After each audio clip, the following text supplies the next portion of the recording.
La privatisation rampante du service public, les départs en série à l'Élysée et la gendarmerie qui accuse Castaner. C'est dans le numéro 26 du Petit Coup de Bourbon.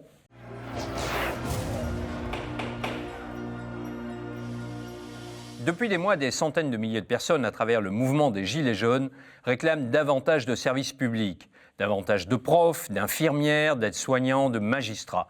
N'importe quel gouvernement ayant entendu ce message s'efforcerait à tout le moins de préserver les effectifs en place. Mais ce n'est pas vraiment l'intention de Gérald Darmanin, le ministre de l'Action et des Comptes publics, et d'Olivier Dussopt, le secrétaire d'État chargé de la fonction publique, qui présentait hier le projet de loi de réforme de la fonction publique. 3 axes peut-être rapides sur lesquels je voudrais particulièrement insister. La généralisation du contrat, qui n'est pas la fin du statut, mais qui peut être une souplesse, une alternative au statut de la fonction publique, notamment dans les emplois de direction, on y reviendra. La généralisation du CDI et la création d'un contrat de projet qui peut aller de 1 à 6 ans et qui accompagnera les employeurs publics devant des projets qui ne méritent peut-être pas d'avoir un emploi à vie. La création du plan de départ volontaire pour la fonction publique avec l'ouverture au droit au chômage pour ces agents. Dans le plan de départ volontaire, tous les mots sont importants, notamment le mot volontaire, et il s'agit que de la conséquence des transformations qu'il y aurait eu dans un ministère et non pas un plan de départ en général. Derrière ces mesures, il y a une philosophie que résume sans détour le député LR Julien Aubert. La philosophie qui est derrière, c'est de considérer que l'État doit être géré comme une entreprise et qu'en ayant un volant de contractuel, on pourra, lorsqu'on supprimera une agence ou lorsqu'on supprimera une strate, eh bien supprimer effectivement des postes parce qu'on pourra renvoyer ces contractuels. C'est donc quelque part contourner le statut de la fonction publique. Le fait d'avoir des contrats courts, c'est une perte de mémoire dans l'administration, c'est peut-être un moindre engagement des gens dans l'administration et donc à la fin, on risque d'avoir un service de moins bonne qualité. Pendant sa campagne électorale, Emmanuel Macron avait promis de supprimer 120 000 postes dans la fonction publique, 50 000 agents de l'État et 70 000 agents territoriaux. Le projet de loi présenté ce mercredi s'inscrit manifestement dans cette perspective. Lundi, un rapport de l'Inspection générale des finances, opportunément dévoilé par Le Figaro, avait donné le ton. Certains fonctionnaires ne travailleraient pas assez. Refrain connu. C'est gros comme une maison. C'est-à-dire, un jour, on nous fait un rapport nous disant il faut que les fonctionnaires travaillent réellement 35 heures. Et puis le lendemain, on nous annonce des mesures qui visent en réalité à attaquer le statut de fonctionnaire. Ce rapport, je vous signale que ça concerne seulement même pas un quart des fonctionnaires, que dans ce quart de fonctionnaires, il y a beaucoup en réalité de journées qui correspondent à des journées de carence, de vacances, de repos récupérateurs, et je ne vois pas pourquoi on les attaquerait là-dessus. Donc vous apercevez que d'un effet d'annonce, en réalité, ça concerne très peu de gens, et encore, a priori, si on calcule, ça serait un gain de 30 minutes par semaine. Ça fait des années que la Cour des comptes a mis en avant le fait que dans la fonction publique d'État, comme dans certaines collectivités territoriales, on ne travaillait pas le nombre d'heures attendues.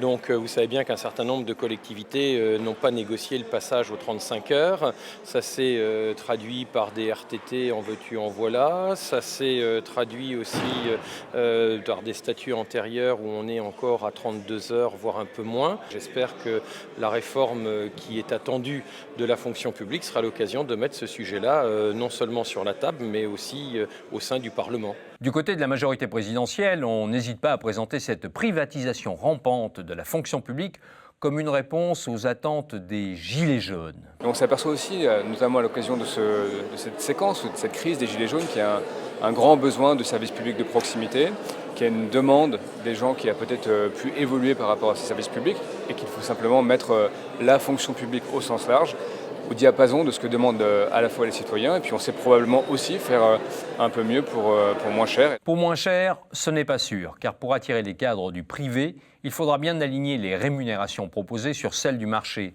Au final, l'opération pourrait se révéler plus coûteuse pour l'État et les collectivités locales que de maintenir des fonctionnaires au même poste. Cette ouverture du public au privé pose un second problème, celui de l'indépendance des décideurs publics.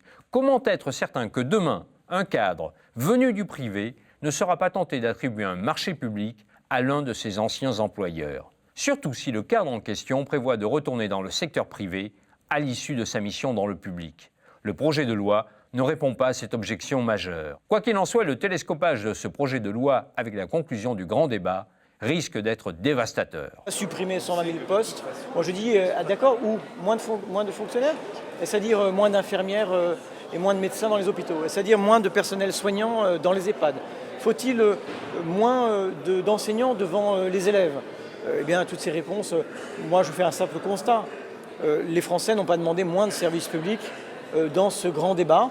Et en réalité, en réduisant la question à ces 120 000 postes, ou alors à la réforme que nous aurons examinée sur la fonction publique dans quelques instants, dans quelques semaines, au fond, il y a une vision très étriquée, très convenue, très libérale. Tous ceux qui pensent qu'il y a trop de fonctionnaires devront comprendre que s'il y a moins de services publics, eh bien, cette absence de services publics, elle sera comblée par une offre privée et ça coûtera plus cher. Le texte de loi devrait être adopté avant l'été et serait applicable dès le 1er janvier 2020. D'ores et déjà, 7 syndicats ont appelé à une journée nationale d'action et de grève le 9 mai. Nathalie Loiseau, ministre des Affaires européennes, Benjamin Griveaux, porte-parole du gouvernement, et Mounir Majoubi, secrétaire d'État au numérique, ont donc quitté le gouvernement hier, mercredi. La première va conduire la liste de La République En Marche aux élections européennes. Les seconds briguent l'investiture de leur parti pour les municipales à Paris. Ce ne sont pas les seuls à avoir fait leur carton ces dernières semaines. Directeur de campagne de Nathalie Loiseau, Stéphane Séjourné, en 6e position sur la liste de La République En Marche, a quitté l'Élysée en décembre. Il était un des plus proches collaborateurs d'Emmanuel Macron, qui l'accompagne depuis l'époque où celui-ci régnait sur Bercy. Ismaël Emelien, conseiller spécial du président, et David Amiel, autre tête pensante au service d'Emmanuel Macron, viennent également de quitter l'Élysée. Officiellement pour assurer la promotion de leur livre « Le progrès ne tombe pas du ciel », un essai faiblard de 176 pages en gros caractères sur le progressisme. En fait, le premier a surtout été rattrapé par l'affaire Benalla. Ismaël Emelien est soupçonné d'avoir joué un rôle dans la diffusion sur les réseaux sociaux d'images provenant de caméras de surveillance de la place de la Contrescarpe le 1er mai. Ce, afin de justifier les coups portés par Benalla contre un couple de manifestants. L'affaire Benalla n'a d'ailleurs pas terminé de faire des ravages dans l'entourage du président de la République. L'essor de la gendarmerie nationale vient de révéler que le général Lionel Lavergne, qui commande le groupe de sécurité de la présidence de la République, le GSPR, va quitter son poste incessamment. L'officier est un des 3 collaborateurs de l'Élysée contre lequel le Sénat vient de demander des poursuites judiciaires pour avoir caché des informations à la commission d'enquête sur l'affaire Benalla. Du coup, la question du maintien en poste des 2 autres collaborateurs est posée. Il s'agit du secrétaire général de l'Élysée, Alexis Collère, et du directeur de cabinet du président de la République, Patrick Stroda. Ce mercredi 27 mars, la commission des lois entendait une nouvelle fois le ministre de l'Intérieur, Christophe Castaner, et son secrétaire d'État, Laurent Nunez.